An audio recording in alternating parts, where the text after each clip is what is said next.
Potentially dangerous weather situations. Specially built radios are automatically activated by this tone to warn you of impending weather hazards in central Arizona. Tests of these radios are normally conducted every Wednesday between 11 a.m. and noon.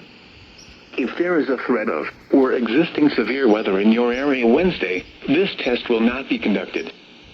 Reception of this broadcast and the warning alarm will vary at any given location. To provide the most consistent warning service as possible, this warning alarm will only be activated for watches and warnings affecting Maricopa and Northwest Pinal counties.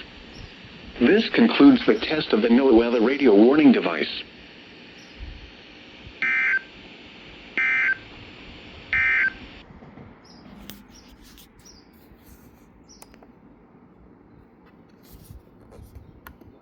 Dangerously hot conditions. Afternoon temperatures 106 to 116. Major heat risk.